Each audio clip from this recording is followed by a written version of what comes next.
What is up, Packers fans? Happy Thursday. Welcome into an all-new episode of the Pack a Day podcast. I'm your host, Andy Herman. You can follow me on Twitter at Andy Herman NFL. You can find the podcast at Pack a Day Podcast. Always appreciate your support, and thank you so much for being here. We've got a ton to get into today.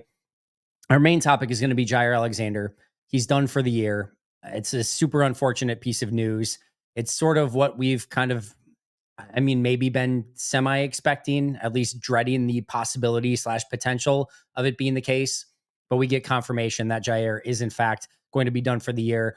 I know a lot of people think they know what this means for Green Bay, specifically into the future, whether he'll be back, will he not be back?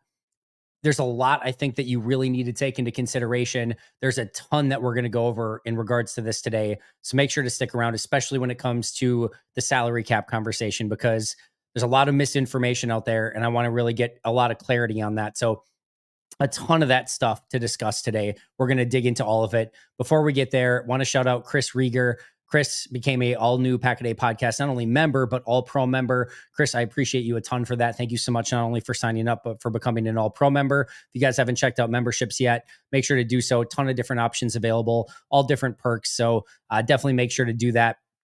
Also, we had the first injury report of the week for Packers Bears, presented by Habish and Rotier. From a Packers standpoint, multiple players did not practice, including, of course, Jaire Alexander, Zane Anderson, Brenton Cox, Andre Dillard, Quay Walker, Christian Watson, and Evan Williams. That was your full list of did not participates for Green Bay.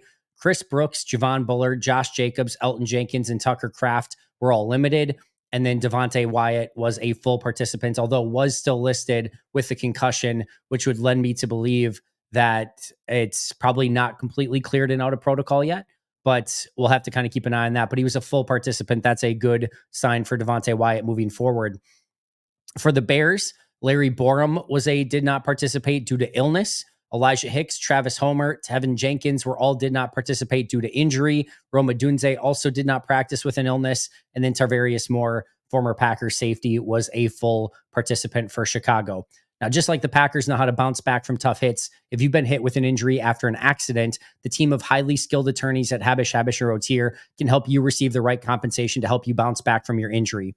Habish has been successfully resolving claims for over 90 years, and their attorneys have the experience and expertise to get you back in the game. When you call Habish, you're going to talk to a lawyer directly. Their number is 800-242-2874 or 800-2HABISH. You can also visit their website at habish.com. Habish Rotier, national reputation, hometown service. As far as what Green Bay wants to do with their starters and playing their starters in this game, it has been determined by Matt LaFleur that the starters will play in this game. Now, how much they play, we'll see.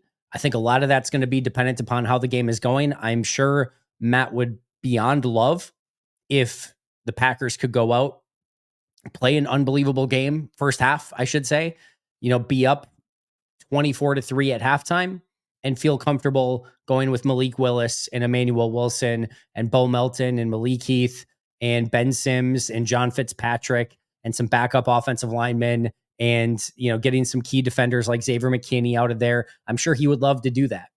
But it sounds like they're going to start the starters. They're going to play. They want to see some improvement from some of the sloppiness from a week ago. And I'm sure they'll kind of take it by year from there based on how things are going. He did say that injured players, there might be a difference there. Now, a lot of players were on that did not participate list. I think there's a pretty good chance a lot of those guys don't play. Well, we know Jaire's not going to play. Zane Anderson is probably going to be completely due to, is he cleared from concussion protocol in time? Brenton Cox is a foot injury. That's going to be an interesting one to keep an eye on. Andre Dillard, same thing. Does he get cleared from concussion? And then Quay Walker, Christian Watson, Evan Williams, I would not expect to play in this one. And then limited, right? Do you finally give Elton Jenkins his day off? Because he's been kind of bothered with this injury for a while now. Josh Jacobs is limited. Do you keep him out of this game? Javon Bullard has been banged up. Do you try to get him fully healthy? Same thing with Tucker Kraft. He's been on this list for a while. Do you want to give him the day off? So these are going to be the interesting decisions that Green Bay has to make. As Matt LaFleur mentioned, there's only 55 guys, 53 on your active, and then 2 guys that you can call up. Now, they will be able to put Jaire on IR, and they'll be able to call up somebody from the practice squad or sign a player if they want and fill that roster spot. So that gives them one more player. But there's only so many guys that they have. So there's only so many guys that can rest. You can't go into a game with 25 guys and be like, hey, go out and do your best, guys. It's not possible. So a large chunk of these players are going to play, but how much guys like Jacobs, Kraft, Jordan Love, Xavier McKinney, Rashawn Gary, those type of players play is going to be very, very interesting. But they will start, at least anyone that's healthy will start, according to Matt LaFleur. As far as how I feel about that, I thought Matt answered this about as like almost the exact way that I would want to do it. It was close at least. And that's like, he basically said the right way is the way that works. And what he's meaning, and what I totally agree with, is you are damned if you do, damned if you don't. It just better work out the way that you want it to. And I talk about this all the time in preseason. Like in preseason, I've talked about so many times, if you play a guy in preseason and he tears his ACL, everyone's going to second guess you. What was he doing in the game? What? It's a meaningless game. Why was he in there? And then if you don't play your guys in preseason and you start off with a loss against Philly, well, if you would have practiced guys and played more in preseason, you probably would have won that game, right? So you better hope in this situation that if you go out and play guys, that guys don't get hurt, and that if you, regardless, right, that you go out and you play your wild card game and you get that win. And that's what Matt LaFleur is looking at. And he did bring up, previously when they did this, they had a week 18 game. It was 17 or 18. I forget if there was 16 or 17 games in the season at that time, but where they played their starters half the game, and then they went out in their first preseason game and they lost, or first postseason game and they lost. So he's trying to make the corrections necessary to hope that the team goes out, plays really well, and can hopefully carry that over into the wild card round. I don't think there's a perfect answer here. I think you have to trust the coach to have the pulse of the team and understand what he thinks is best for the team. And if someone gets hurt, it's unfortunate, but it's sort of the cost of doing business. It sucks, but he feels like the best thing to do is to play these guys and get them ready for the postseason. I tend to agree. But again, I can guarantee you, if all of a sudden you go out and Tucker Kraft or Romeo Dobbs or Josh Jacobs, somebody goes out and gets hurt and is out for even 1 week of the playoffs, he's going to hear about it. But if he rests guys and they go out in the wild card game and lose, he's going to hear about it. It's a complete damned if you do, damned if you don't. So whatever he decides, I'm not that it matters, but I totally support. I'm not going to second guess it either way. Totally transparent, because I don't think there's a good answer to the question. And he feels like he wants to play him, so play him. Let's see what they got. Hopefully they can go out again, dominate Chicago early, get some of those guys out by halftime, and still gain that important momentum going into that wild card game. All right, with that, let's get to our main topic for today, and that is Jaire Alexander. He is out for the season, it would seem. More on that in just a moment. I want to start by saying this sucks for everybody. There's no winner here. I guess maybe if you're Carrington Valentine or Eric Stokes or like one of those guys where you get more playing time, or the guy that takes Jaire's spot on the 53-man roster, there might be a slight winner there. But for the most part, this is a bad thing for everyone. This is bad for the Green Bay Packers. This is bad for your postseason and your hopes of going on a significant run. This is bad for Jaire. He's now piling up missed games and did not plays on his record and on his resume. We'll talk about how many of those in just a second as well. But it's not a great look for his career, just that he has not been able to stay healthy for the better part of 4 seasons now. Like that's a problem. And for Jaire, I guarantee he wants to be out there with his team. For all of the, talk, the drivel, whatever we want to call it, of that he's quitting on his team or he got paid, go and read the Athletic article with Jaire Alexander that Matt Schneidman did. During the bye week, he stayed, he did everything. He rehabbed, did everything he could to get ready for that Chicago Bear game and get ready to come back and get back as soon as he possibly could. Now, Green Bay and Jaire maybe mismanaged that. We'll talk about that as well. But this is not a player that was in a position that is like wanted to quit on this team. Go back to some of the post-game videos early in the year. Like, he's breaking down the team at the end of like a big win. Like, he's the guy. Like, it's Matt LaFleur's doing his thing, handing out game balls. And then at the end of it, Jaire's breaking everyone down. Like, this is a player that was a huge part of the DNA of the 2024 Packers. Had the pick 6 earlier in this season. Like, he was a big time performer for this team. And a big part of the DNA of this team. So for it to go from he was playing well, everyone was on the same page, and then Like there was no issues whatsoever. He has an injury. He does everything he can, stays in Green Bay during the bye week, rehabs it, comes back, goes against Chicago, has to shut it down, re-aggravates it, and then now is, just had surgery. It's awful for everyone. So there's no winners here. And for Jaire's standpoint, I hope he works his way back, becomes an all-pro corner again, and gets back to health the way that he needs to, whether he's a Green Bay Packer or not. Hoping the best for him, and hoping obviously that the Packers corners, Eric Stokes, Keyshawn Nixon, Carrington Valentine, etc., can step up and play really big in his absence moving forward. As far as the injury timeline, Adam Schefter did report that this was a minor scope and that it's not a major surgery. And there is a slight possibility, or at least some possibility, that he could be back for the Super Bowl. Meaning if Green Bay does make it all the way to the Super Bowl and, that Jaire could maybe be back by then. I wouldn't hold your breath on a variety of different things. Now, Green Bay just getting to the Super Bowl is going to be difficult enough in and of itself, right? And even if you get to that point, even if Jaire finally gets that PCL kind of where he wants it, are you going to push it back immediately? Are you going to have somebody who hasn't, played at all since, well earlier in the year come in after you just made this run through the NFC? I find it hard to believe, even if Green Bay wins and gets to the Super Bowl, that Jaire is going to have any real significant impact on that game. Even if he's, right there, just got healthy, man, getting your legs back underneath you, the conditioning, just all of that, I find that hard to believe. So even if Green Bay finds a way to navigate themselves to the Super Bowl, I would not hold your breath that Jaire Alexander would play in that game. Crazier things have happened. You never quite know. Maybe the surgery went phenomenal and it's just all of a sudden it's a miracle heal and everything goes really well, really fast. But barring something like that, I can't imagine that that's probably going to be the case. But, crazier things, I guess, have happened. But apparently there is at least some small possibility he could be back in that timeline. We're just going to obviously have to wait and see. And Green Bay's got a lot of heavy lifting to do just to get to that point in the first place. I will still say that now we finally have our explanation, right? That it's a PCL. We knew it was a PCL injury. We knew there was some sort of tear there. We knew he re-aggravated it. And now we know that he had to have surgery. So it was worse than anyone was hoping for. And it was not getting better. He sounds like kind of re-aggravating it. And they opted for surgery. Now, whether that was just Jaire's ultimate decision, whether the Packers wanted him to get surgery, whether they were both on the same page, I don't know. To me, this still doesn't answer all the weirdness of everything. But maybe, I don't know, is the honest truth. Maybe it's that when Matt LaFleur got sort of pissy about it, he was just pissy about answering the question every day. Now, I hate that because, just answer the question, I guess. But maybe he was just more frustrated that he had to keep talking about it and not specifically at Jaire.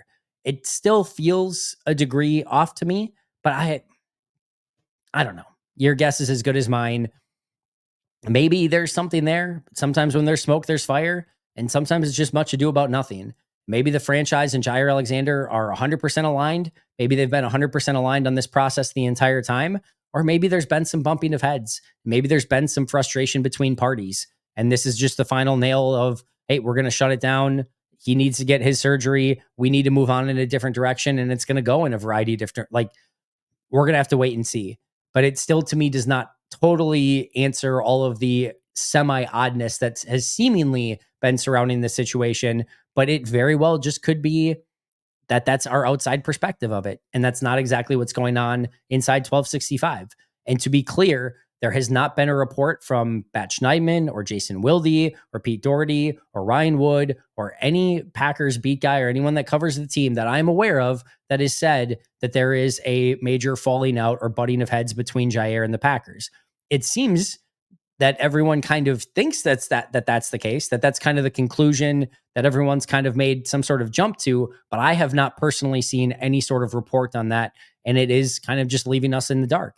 What happens next, meaning what happens in the offseason, I think will tell us a lot more as to what Green Bay and Jaire and where both of these parties are at, and if they want to continue working together moving forward. But there's going to be a lot that goes into that decision as well. before we get into that side of things, before we get into 2025 Jaire Alexander, at least 2025-26 season Jaire Alexander, we need to talk about how this affects the Packers in the here and the now. It's a brutal blow for the secondary. And listen, I will be the first to say, after, saying for a while that Stokes has been struggling, he's played a few pretty good games here and he has held his own. Kudos to him. I think some people at times feel like I have this guy that I just pick on and don't like. And then he starts doing well and I'm still going to not like him, or I'm still going to pick on him. No, this is, for me, when I go through the grades, the grade is what I'm talking to you guys about. It's not my personal opinion of said players. I could care less. I want Eric Stokes to do awesome. I hope he goes out and tears it up and plays at an all-pro level every freaking game. So yeah, he's playing well the past few weeks. Do I think that erases the entirety of the rest of the season, the year before that? No, not quite. But I'm intrigued. I'm super happy with it. And I'm interested to see if he can kind of keep this going. And I think Keyshawn Nixon's played some pretty decent football. I think Carrington Valentine's come up with some big plays. I think it's a little bit more volatile, some high highs, some lower lows, but I think he's playing some pretty good football too. I think they've held their own. Now, in large part, that's what Jeff Hafley's asking them to do. Not a lot of man coverage. You can't go man against Justin Jefferson and Jordan Addison with those corners. It's not going to end well, especially when you don't have a pass rush. It's a nightmare scenario. So I think Jeff's done a really great job of putting them in positions to succeed, but they're succeeding too. I don't think that this is some catastrophic corner group that you just cannot win with at all. I don't believe that. I think they've been a little bit better than that. We'll see how they want to integrate Javon Bullard into that when Evan Williams hopefully comes back. You do have good safeties.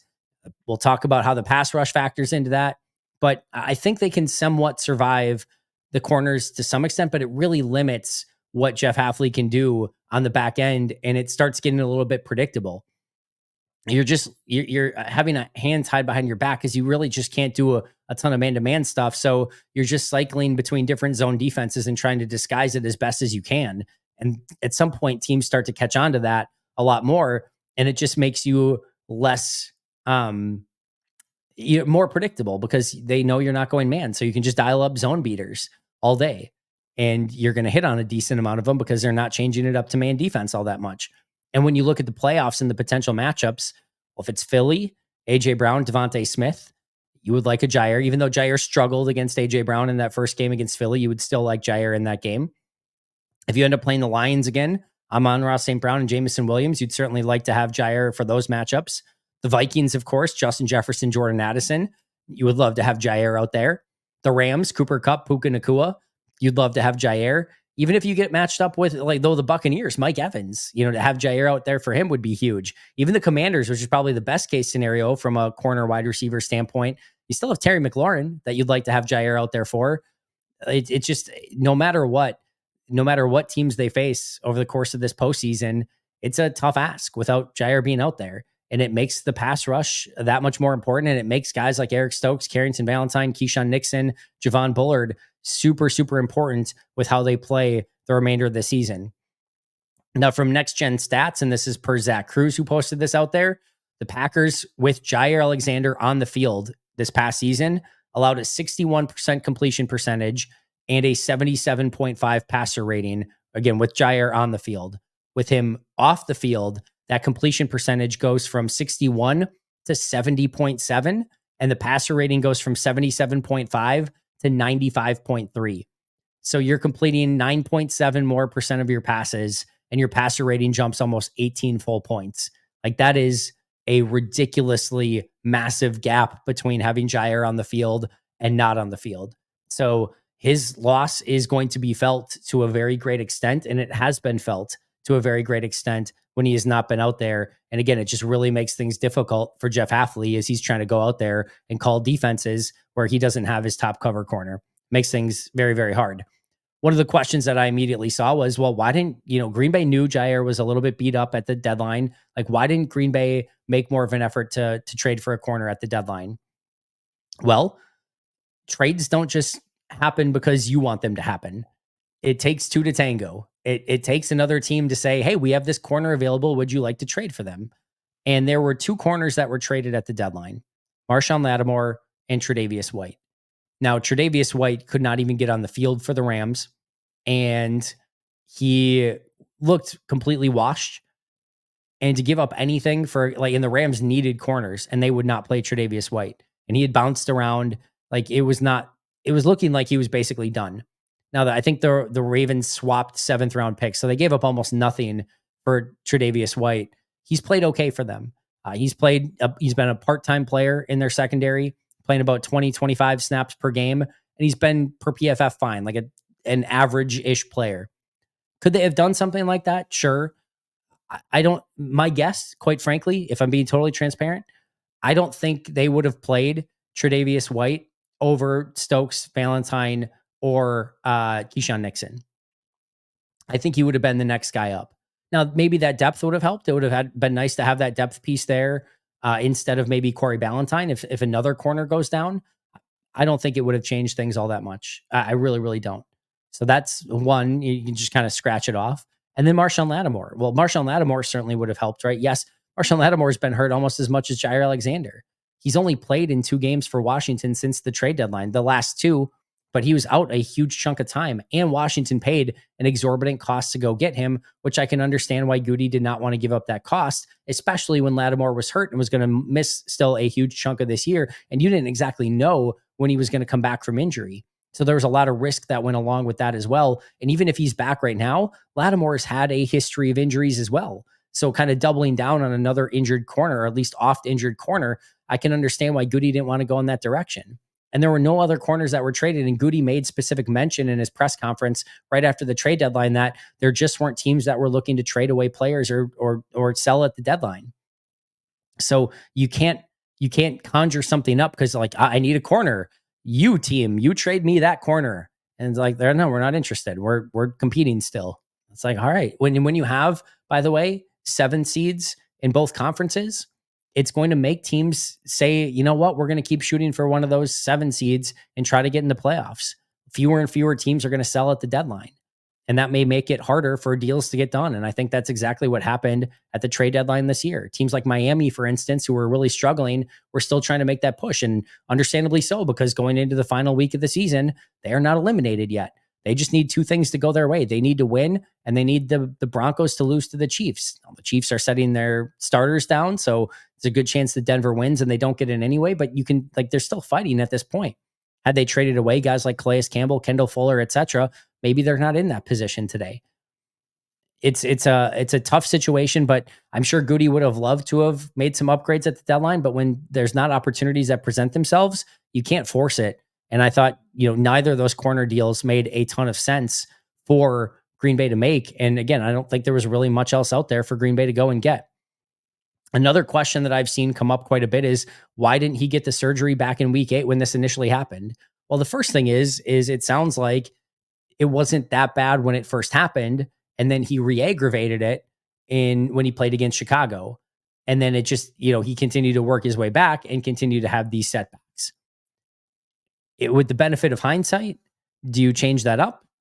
Maybe, probably. Not maybe. Yes, for sure. But there are different things that can happen. Like it's not like this thing set in stone where it's like, oh, PCL injury. Oh, he's automatically going to be out 6 weeks.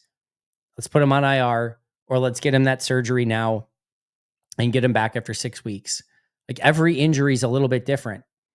And sometimes, especially if there's swelling, inflammation, and I'm not a doctor, but I'm just like, if there's things that are like that you can't maybe tell quite as much right away, like sometimes you have to give it time to figure out, is this something that just needs rest? Is this something that needs surgery?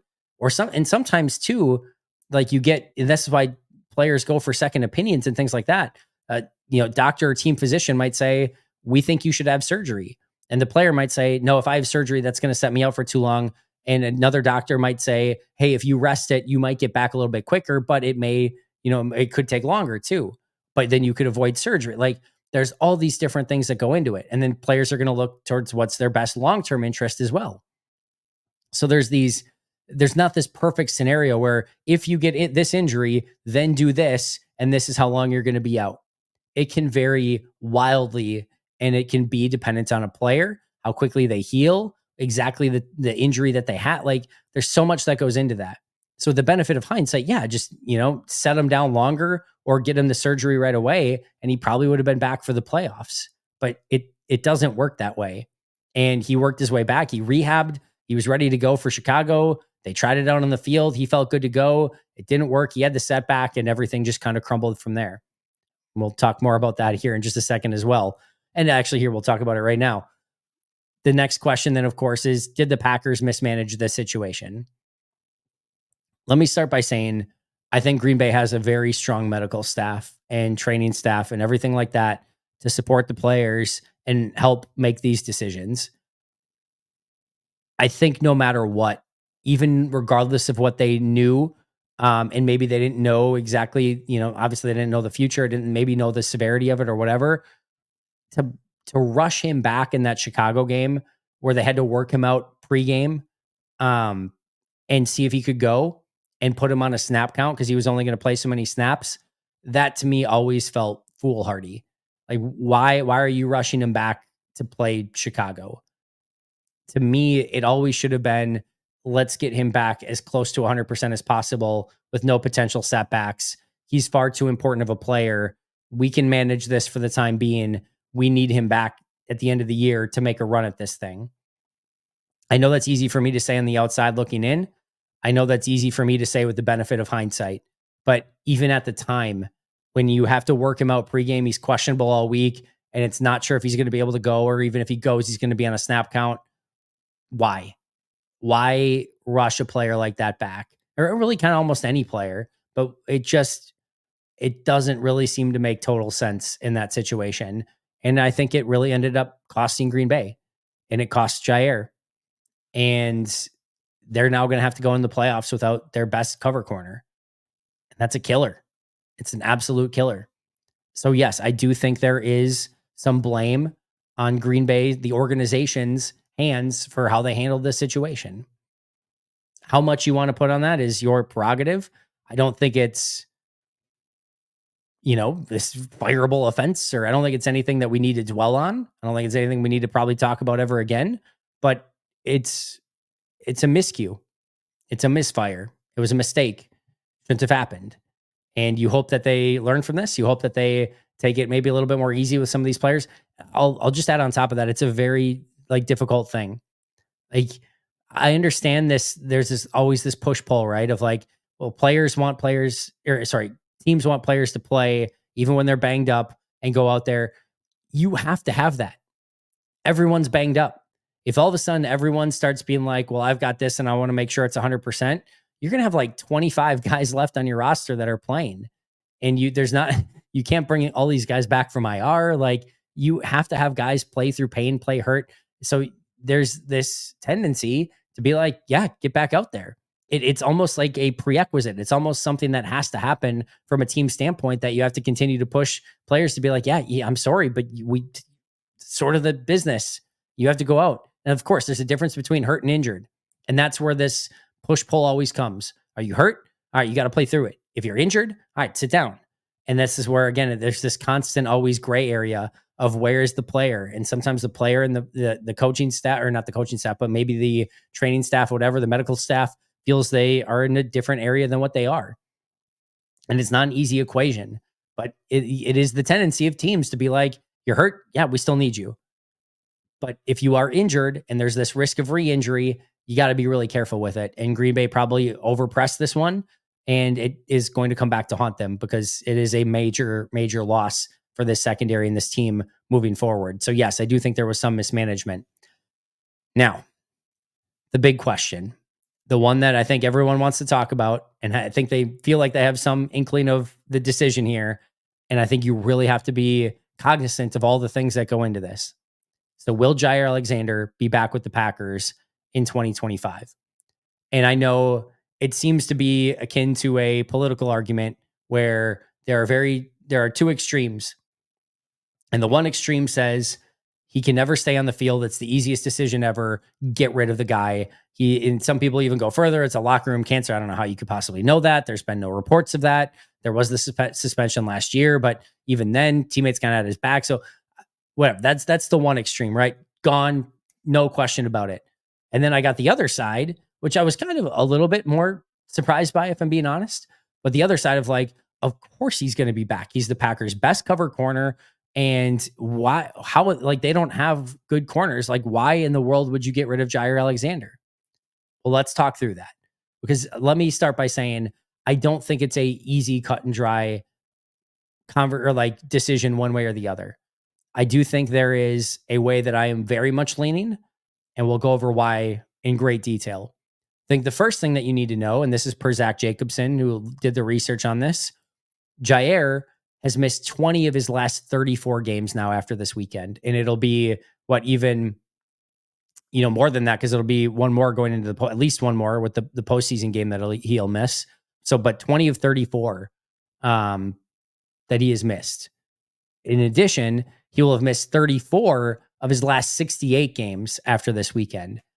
That's 50% of the games. That's a ton of games. That's over 4 seasons of games. He has missed half the time. That is a ton of time to miss, regardless of who you are. You're going to miss half the time that you are expected to be out there over a 4-year period of time. That is a significant amount of time to miss. And it makes you question, what is the expectation for what he's going to be able to play moving forward? If you bring him back for another season, your expectation has got to be, we're probably not getting 17 games plus playoffs out of that guy. Is it 10 games? Is it 12? Is it 4? Is it 6? You're playing a little bit of Russian roulette with that thing. You don't know exactly what it's going to end up on, and you don't know exactly how many games you're going to get. But to expect anything more than half is probably foolhardy, because he hasn't shown that he can do that over a 4-year period of time. So that is number one that you have to look at, is you are paying not for who Jaire was, you're paying for who you think he's going to be.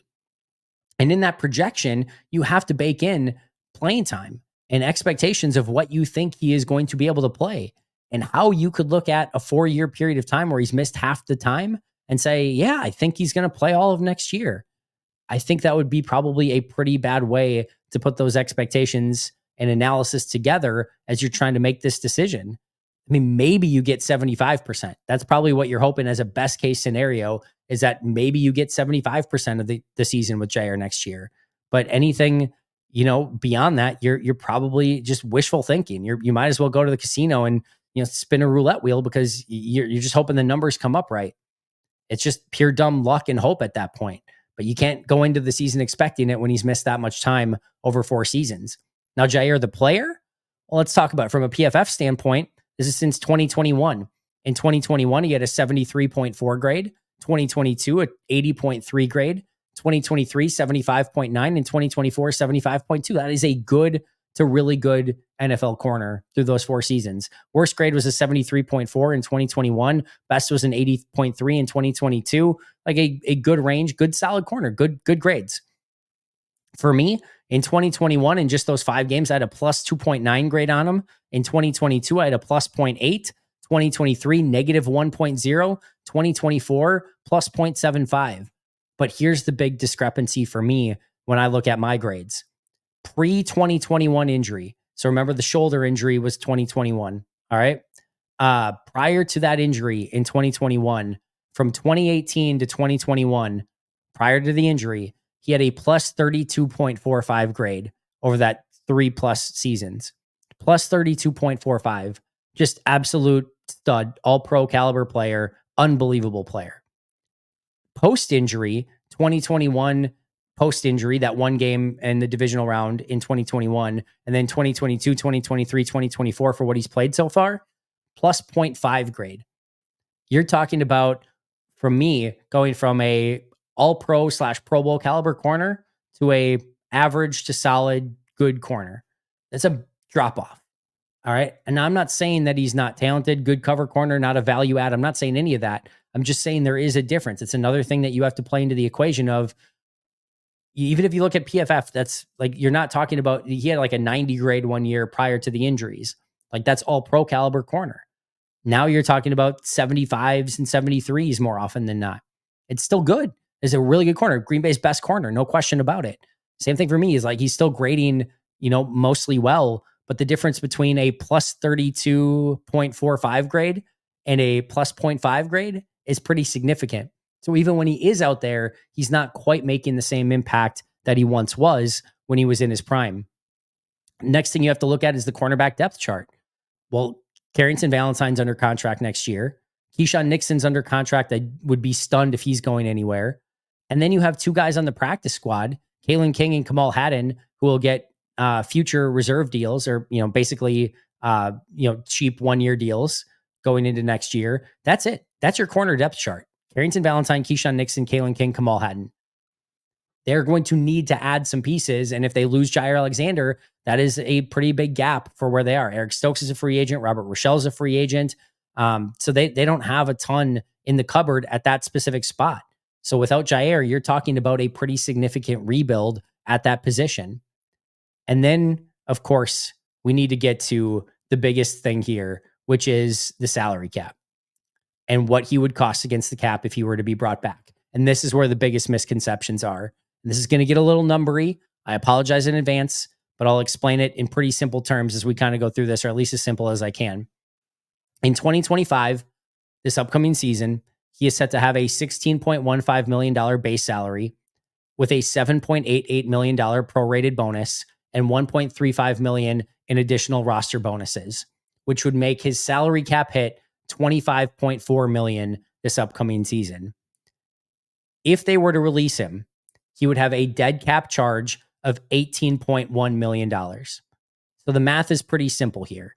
$25.38 million is what his salary cap hit is. If he has a dead cap hit of 18.1, if you release him, you get a savings of $7.27 million next year by releasing him. And that is what everyone is talking about, that you save $7.27 million. And everyone wants to immediately jump to the conclusion of, well, if all I'm saving is $7 million, of course I'm going to keep Jaire Alexander. Why in the world would you not keep Jaire Alexander on a 1-year, $7.3 million deal and hope that he stays healthy, because he's easily your best corner when he's out there? I very much understand that assessment if that were the correct assessment. And it very much 1,000,000% is not. Yes, that is the right math. $7.27 million is what you would save in 2025. However, you also have to account for 2026 and 2027. If they release him in 2025, yes, you would have a $7.3 million savings, 7.27. I'll just round it up to $7.3 million savings, but you would also have zero cap hit for him in 2026 and zero cap hit for him in 2027. So he is off the books after this year, which is going to give you additional savings as well. If you keep him, all right, you're thinking, again, it's only $7.27 million to keep him. Why would I not keep him? But here's what you would actually be doing. You would pay him $25.4 million, what we talked about, what he's set to make $25.38 million in 2025. Then if you were to release him in 2026, the following year, you would have $10.2 million in dead cap hit in 2026. So it's a total of $35.6 million against the cap in 2025 and 2026 for 1 year of playing him. If you cut him, you have $18.1 million, remember, in dead cap hit. So you're actually saving $17.5 million total in salary cap space over the course of the next 3 seasons by releasing him this year. $17.5 million. So the correct question to ask yourself is not, would I keep him for 1 year, $7.3 million? That is not the correct roster determination here. Yes, that would be the $7.3 million savings that you would get in 2025, but you'd also then have a 10.2, did I say? $10.2 million cap hit in 2026. So the total contract for Jaire Alexander to keep him 1 more year is 1 year, $17.5 million. The question you need to ask yourself is, would I sign Jaire Alexander if you were a free agent? All right. If you were a free agent tomorrow, or once the season is done, and you could sign Jaire Alexander to a 1 year, $17.5 million deal, understanding that he has not played more than 50% of the snaps over his last 4 years combined, understanding that while he's been a good corner, he's not been a great / elite corner, even when he's been on the field. understanding that he had a suspension a year ago for going out and trying to be team captain and having some other stuff that had kind of piled up behind the scenes. Is that a player that you want to spend a 1 year, $17.5 million deal on? If your answer is yes, okay, that's fine. That is your determination. I can't get there, and I'll talk about that more in just a moment, but that's the question that you need to be asked. It's not just a $7.27 million savings. It is a 17.5 million savings over the next couple years if you were to release him now. He has 2 years left on his deal. So here's the kind of simple way of looking at it. If you release him, you have an $18.1 million cap hit, and then you are done with him. You have no other future salary cap hits, just 18.1 mil dead this year. That does have a $7.3 million savings to it as well. So you're not going, taking on a huge, aggressive pay cut that you can't pay for. You're actually saving money by releasing them even this year, but you're going to pay $18.1 million against the cap. By the way, that money's already paid for. It's bonus money, so it's already paid for. It's not any more that they're giving him. It's just counting against the cap next year, 18.1 mil dead. All right. So if he's gone, 18.1 million dead is all you've got. If you keep him 1 year, you have 35.6 million total spent, 25.4 mil in 2025 and 10.2 mil in 2026 against the cap. All right. And if you keep him 2 years, you have 55.1 million against the cap, 25.4 in 2025, 27.4 in 2026, and 2.4 in 2027. So take that 18.1 million out as the common denominator. Okay. That was already paid. You're going to have it go against the salary cap at some point, no matter what. Take that out. If you're done with him, you pay him $0 additional dollars on top of that 18.1 mil that you've already paid him. And that's already going to have to go against the cap in some capacity. You have $0 additional dollars that you're paying him. If you add him one more year on your team, you pay him $17.5 additional million, 17.5 million additional to what you're paying him if you were to release him. And if you were to pay him for 2 more years, if you were to have him, play out the remainder of his contract, then it would be 37 million that he would cost for 2 years. So the question one more time is, do you want to be done? Take your 18.1 million medicine now and never have to worry about it again? No more future dead cap hits? Or do you want him for 1 more year at 17.5 mil? Or do you want him at 2 years, 37 mil? That is the question that you need to ask yourself. Your determination, you can make your ultimate conclusion there, but just know it's not this $7.5 million. It is $17.5 million that you have to consider here as to what you are saving if you were to release him on the 1 year, just with, taking the dead cap hit now. It's probably the smart way to go. And then, of course, the next question becomes, all right, we're moving on from Jaire. We're not going to pay him 17.5 mil. That's going to be done with. Is there trade value?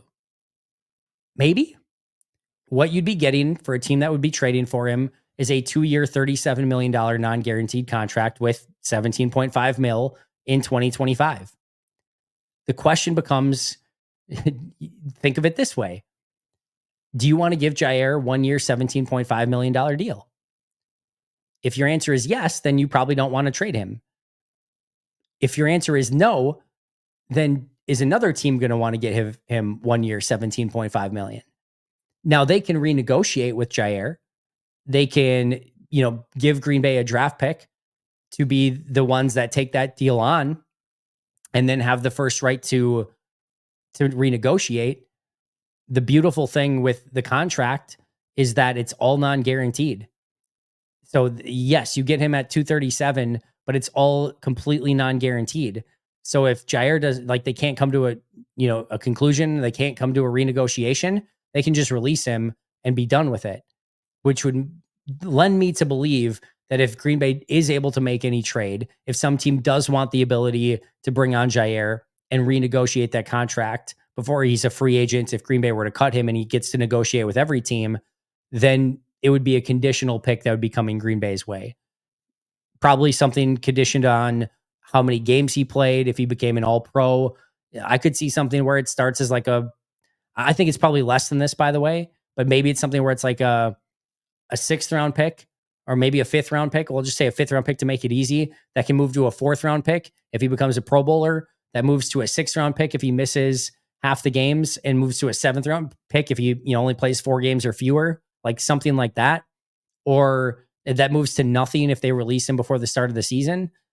Like there's probably different ways to build that, but I would not expect anything significant in return. Because again, if you don't want to, just think, if you don't want Green Bay to keep him at 1 year, 17.5 mil, some other team's probably not going to want to give up, not only have him at 1 year, 17.5 mil, but plus also give up draft capital to be able to pay him for that. And if Green Bay again is saying, no, we're good with it, other teams might take that as well. They also know that Green Bay, if they start shopping him around, is more likely to just release him. And then you can probably just get him for free.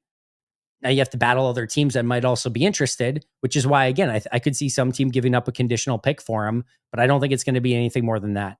My suggestion to you would be expect nothing and be happy if they get anything. And then that brings us to kind of the last piece of this conversation is, well, if he is gone, what does Green Bay do at corner? Well, they're going to have to draft, and they're going to have to probably sign a free agent. So who's out there? Well, I'm just looking at the consensus draft board. I've studied a little bit of Will Johnson earlier in the year, but outside of that, haven't looked at any of these guys. Travis Hunter is currently number 2 on the overall consensus draft board. Obviously, he'll be gone by the time Green Bay's picking. Same thing with Will Johnson. He's number 5. Siobhan Ravel Jr. is at number 20. He could be gone. He's also coming off an ACL injury. Benjamin Morrison's at number 26 out of Notre Dame. JD Barron, number 40 out of Texas. And then Trey Amos, number 49 out of Ole Miss. Those could be players that Green Bay targets in the first couple rounds. But of course, they could take players all throughout the draft as well. And then there's also free agency. It's actually a pretty deep free agency class at corner. DJ Reed of the Jets, Travarius Ward for the Niners, Rasul Douglas, old friend for the Buffalo Bills, Carlton Davis for the Lions, Asante Samuel Jr. for the Chargers, Byron Murphy Jr. for the Vikings, Mike Hilton for the Bengals, all are unrestricted free agents. And then, of course, there will be other players that will likely get released as well that Green Bay could also look at come free agency time. So it would be a position that they'd have to rebuild, but I think that would be something they'd be very aggressive in doing, likely taking multiple draft picks, probably in the first 4 or 5 rounds, and then also signing at least one really big-time free agent to help make up for the loss of Jaire Alexander. And just think of it this way, you could get one of those really good corners for less than, a 1 year, $17.5 million deal and replace Jaire with one of those players, and then still go out and attack that position via the draft and maybe go in with, maybe a Carlton Davis, and then you still have Carrington Valentine, Keyshawn Nixon, and 2, top 100 draft picks or top 125 draft picks. Like they could still go and really be aggressive in rebuilding that room, even if they do move on from Jaire Alexander. One last thing that I'll add in regards to this decision is because there are no bonuses that kick in at any point, there's no deadline to make this decision. So one thing Green Bay could do is kind of what they did with Aaron Jones. Keep Aaron Jones on the roster until you found a better replacement. If they go into free agency saying, we want to get one of these really good corners, but we're not going to let go of Jaire until we have that player in hand, they could do that. They could say, we're going to go and be aggressive getting DJ Reed, but we're going to hold on to Jaire just in case if all of a sudden DJ Reed signs somewhere else and Travarius Ward stays with the Niners and Carlton Davis stays with the Lions and so on and so forth, and all of a sudden they strike out at corner free agency, they could say, all right, we're going to stick with Jaire. Or it could be they sign DJ Reed day 1 of free agency and it's immediately see you later, Jaire. Like they could hold off on that, or they could just make the decision right away as well. But there is no March 1st deadline or anything that they need to make this determination by. So this could be something that does go a little bit further into the offseason if they feel it necessary. And if they do want to see if they can go and get a better corner first before ultimately making that decision and then moving on once they have that corner in hand. Could be. I'm not saying they will do it that way, but it could be a way that they do it. Is to just kind of wrap things up here. It sucks all the way around. You wish that if this is the end of the Jaire era in Green Bay, that would have ended on a much better note. This is not the way that anyone wanted this to go down. And you hate to see players get hurt and just suffer injuries that really make it debilitating for their career, which is basically what's been happening with Jaire Alexander. Just hasn't been the same player completely and just hasn't been able to stay out on the field. And that totally and completely sucks for everyone involved. It certainly puts more pressure on the pass rush. It also puts more pressure on guys like Eric Stokes, Carrington Valentine, Keyshawn Nixon, Javon Bullard, the safeties. They're going to have to step up, play really good football. I think they have been doing a better job of that, but it's going to have to probably be even better if they want to make a legitimate run through this postseason. And then last but not least, what would I do? You can probably tell by now, 17.5 million for 1 year when he hasn't been able to stay healthy, when he hasn't been quite the same, when there has been maybe some contention, a previous suspension, and it hasn't been all hunky-dory this entire time.